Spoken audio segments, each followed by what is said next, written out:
What's up, nerds? I'm Kendrick, your not-so-friendly neighborhood otaku, and welcome to my channel where I talk all things anime, manga, manhwa, and webcomics. If that's the type of thing you're into, then subscribe because I'll put one video out every Thursday to Saturday at 1 p.m. Eastern Standard, and 2 to 3 shorts of anime commentary out every Monday to Wednesday, also at 1 p.m.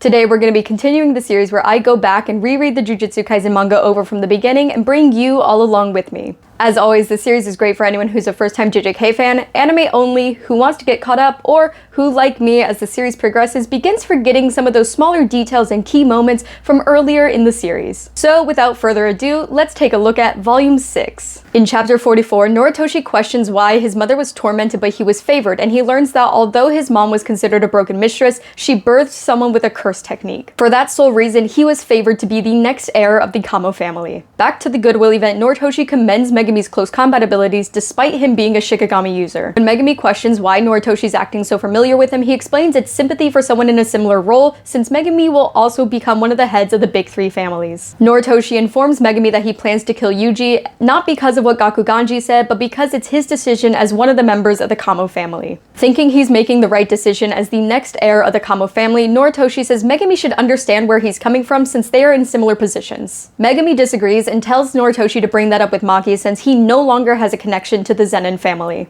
He goes on to say he doesn't care what's considered right or wrong, he will continue to follow his conscience. And if Noritoshi disagrees with him, they'll just have to curse each other. As he says this, Megami's Toad Shikigami appears behind Noritoshi, but before he can attack, the injured Toad dies. Noritoshi realizes that the Toad was a decoy Megami used to gather the curse energy needed to summon Max Elephant, a Shikigami that only recently surrendered to Megami. Noritoshi plans to initiate attack, but is instantly blasted away by water from Max Elephant. As Noritoshi gets blasted out of the building, he realizes he's wide open. Megami then summons Nue, but Noritoshi throws the blood bag he had on him to use blood manipulation to create crimson binding around Nue, causing him to fall to the ground. He thinks back to his mother and cries out that he can't afford to lose. Just as they're about to resume their fight, a large mass of wooden branches appears attempting to strike them. Megami notices Inumaki, who uses his curse speech to tell them to run away. Just outside of the battlefield, curse user Juzo sets up a talisman and calls for a curtain to cover the area. In Chapter 45, in the room where all of the teachers and other jujutsu sorcerers are watching the Goodwill Event, all of the talismans on the wall suddenly burn Tokyo red. This was set as the default color, causing them to question whether a third party was involved. Realizing something feels off, Principal Yaga plans to check on Master Tengen, who set up the protective barrier, while Principal Gakuganji, Urahime, and Gojo go rescue the students. But before they can get to the area, they're blocked by the curtain. Gojo attempts to destroy the curtain, but he is repelled. Meanwhile, Urahime is easily able to pass through it. He tells Gakuganji and Urahime to go ahead since the curtain is allowing free access to everyone in exchange for denying access to Gojo, proving that whoever cast this curtain is highly skilled and has information on them.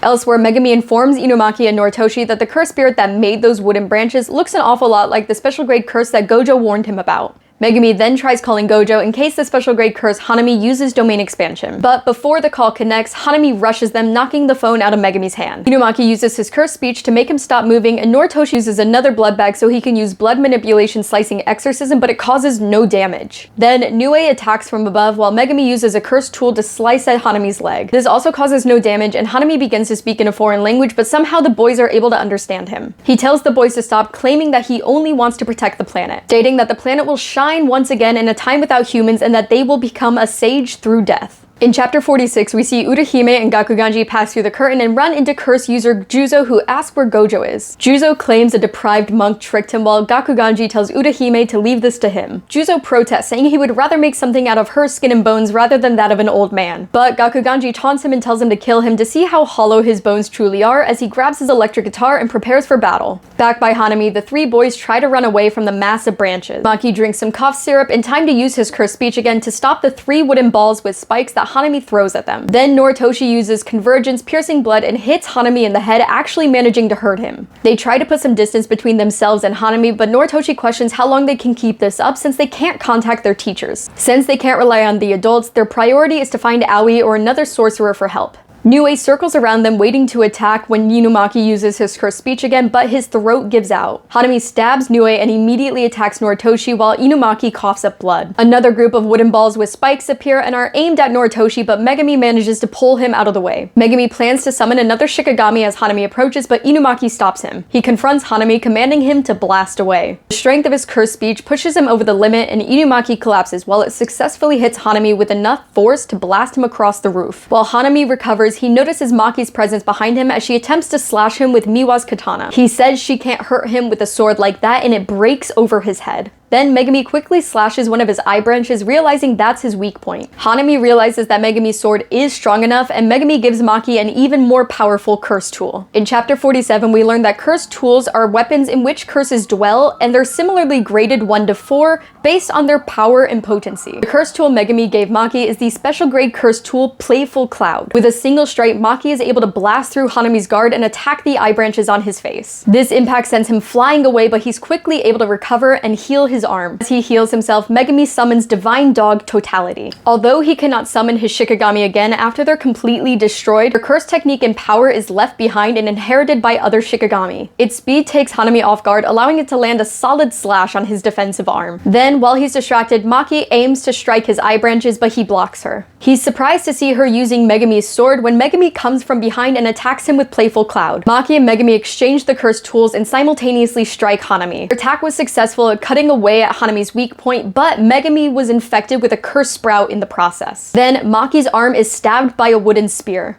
Hanami says it's her reaction time that prevented it from piercing her heart, then says Jujutsu sorcerers are full of openings when their allies are hurt. Due to the cursed sprout on Megami's torso, Divine Dog Totality dispels. Hanami notes that the cursed sprout loves cursed energy, so the more Megami uses, the deeper it will grow into him. As he's explaining this, Maki strikes him, but her moves are less intense now due to her injury. He bats her aside and wraps a branch around her, lifting her up by the neck. Megami plans to use Jujutsu to save her, but she tells him their job is done and it's time to tag out. Then Yuji and Aoi land a powerful strike from above, officially joining in on the fight. In chapter 48, Momo uses her broom to fly Noritoshi and Inumaki's unconscious bodies away from the battlefield. She's leaving the fight up to Aoi, noting that if he's nothing else, he's strong. After Aoi and Yuji make their entrance, Megami warns Yuji how strong of an enemy Hanami is and tells him that he shouldn't be carefree. Aoi tells Panda to take Megami and Maki out of the curtain, explaining that it's specifically designed to keep Gojo out, so he should be able to go in and out without a problem. Megami tries to protest, but Yuji tells him not to worry. He then tells Yuji he'll kill him if he dies, and he and Maki are escorted out by Panda. Aoi stands aside, telling Yuji he won't interfere in his fight with Hanami until he successfully uses Black Flash. Hanami recognizes Sukuna's vessel and notes that while Aoi has a strong presence, he's still weaker than him. When Yuji realizes Hanami can talk, he asks him if Mahito is working with him in the same group. Hanami hints that that may be true, and the angered Yuji splashes water and throws rocks at him through the splash. Hanami ignores the rocks and spots Yuji trying to close the distance, then sends a wooden ball with a spike towards him. Yuji easily avoids this with his speed and attacks Hanami with a flurry of kicks. Hanami is disappointed with his strength and thinks that Yuji's underestimating him since he left his body wide open. Yuji attempts to unleash Black Flash but loses focus when he thinks about how curses have affected his friends. So he only lands a normal punch and immediately retreats. Aoi slaps him and explains that anger is a valuable trigger for Jujutsu sorcerers when channeled properly, but to suppress it for now so he doesn't waste cursed energy. He slaps him again and Yuji gets pumped up for another round with Hanami. Black Flash occurs when an impact of cursed energy is applied within 1/10,000th of a second of a physical hit. This creates a distortion in space and makes the impact of the hit increase by a power of 25. The difference between sorcerers who can and cannot use Black Flash is apparent in their understanding of the essence of cursed energy. Newly inspired after his talk with Aoi, Yuji focuses until he's able to successfully use Black Flash. In chapter 49, Aoi notes that Yuji has now tasted a sample of his cursed energy. With Black Flash, he gained a better understanding of what cursed energy is. Hanami heals himself without using high-level reverse curse technique, but his cursed energy is weakened after Yuji's attack. Now, Aoi and Yuji prepare to take Hanami down together. Hanami realizes he underestimated Yuji and Aoi, so he removes his robe, revealing a black arm hidden underneath and unleashes a torrent of branches. They're able to avoid being hit, and Aoi says that Hanami sacrifices power for speed, so while the branches are moving quickly, they shouldn't be too strong. Then Hanami morphs out of the branches and fires cursed buds at them. But Yuji and Aoi are able to avoid this encounter with a double strike that damages Hanami's guard. They prepare to strike again when suddenly the branches they were standing on disappear. Yuji realizes Hanami wasn't manipulating the branches in the forested area, but was instead creating them with cursed energy. Hanami balances mid-air on a wooden ball while Yuji and Aoi fall. He attempts to attack them with another wooden ball, but Yuji and Aoi push off of each other's feet, avoiding the attack. Hanami then thinks back to his conversation with Mahito about how he should enjoy fighting and that he shouldn't avoid their instinct as curses. He then creates a field of flowers and attacks with another torrent of branches. While Aoi and Yuji dodge his attacks and the fight continues, Hanami admits that he's having fun fighting. Aoi then tells Yuji that he's going to release his curse technique. In chapter 50, we jump back to when Aoi was a 3rd grader and beat up a high schooler who had a bad attitude. He didn't find it fun beating up such a boring guy. Then a woman who was driving by stops and steps out, accompanied by a curse to congratulate him and ask what kind of girls he's interested in. That's when Aoi thought his life wouldn't be boring much longer.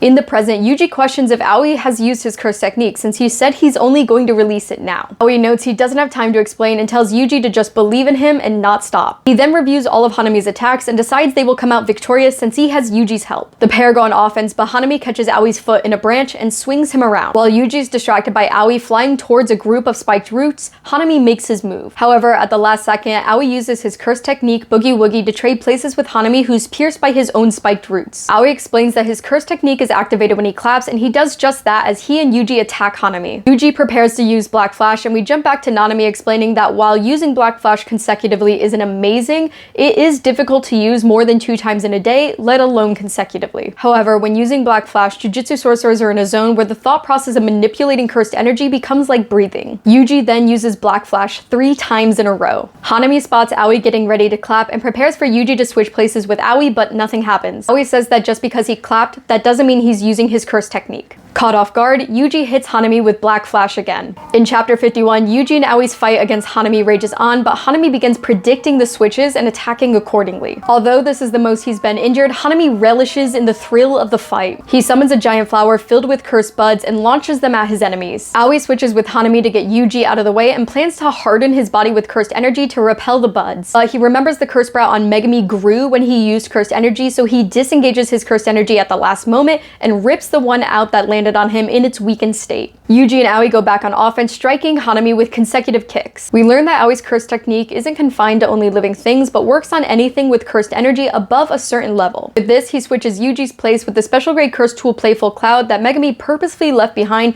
after explaining Hanami's weak points. Aoi then uses Playful Cloud to attack Hanami's eye branches with a powerful strike infused with his own cursed energy. Hanami is barely able to withstand the blow and counters with a large spiked root, but Aoi's able to avoid it. Hanami notes that plants do not contain cursed energy, but his black left arm is able to take the energy from plants and convert it into cursed energy. Then the flower on Hanami's left shoulder begins to open up and the eye at the center of it readies itself for attack. Hanami believes they'd be easily able to escape his attack with Aoi's technique and plans to open his domain. However, before he can do that, the curtain falls and Gojo appears in the sky above them. In chapter 52, the final chapter in this volume, we see Gakuganji use his electric guitar to fight Juzo. Principal Gakuganji's curse technique amplifies the melodies he plays, with his body acting as the amp, and launches the cursed energy at his opponent. Juzo feels he's a predictable fighter and declares he'll make a wallet out of Gakuganji. Meanwhile, Urahime checks in with her students to make sure they're safe as she gets deeper into the battlefield. However, she's jumped by a curse user wielding a hand sword as Mai and Nobara arrive as her backup. When the curtain disappears though, this curse user runs away. Above the battlefield, Gojo surveys the area and spots Yuji. He acknowledges Yuji's growth working with Aoi, saying they should be able to take on the special grade curse now. Then he suddenly appears behind Juzo. Gakuganji yells for Gojo not to kill him as he destroys all of his limbs, immobilizing him in seconds. He hands Juzo over to Gakuganji, telling him to get him healed prior to questioning. Gojo then realizes the guy that attacked Urahime ran off and he decides to do something crazy. He uses curse technique Lapse Blue and curse technique Reversal Red to create Hollow Purple, which is a giant blast created by a warp in space and time that hollows out a large section of the forest. The fissure created by his attack is so large that Aoi can't tell if Hanami was exorcised. Meanwhile, Mahito wonders if Hanami is okay as he states the mission has been accomplished. And that is volume 6 of Jujutsu Kaisen. As always, thank you to everyone who stuck around to the end. Next week's video is not going to be about Jujutsu Kaisen, but rather New York Comic Con. This video should be coming out on Saturday, October 14th, which is the day that I personally am going to New York Comic Con, so I'm going to take some videos while I'm there, as well as show you a haul of what I buy. That is all for today though, and I will see you next time.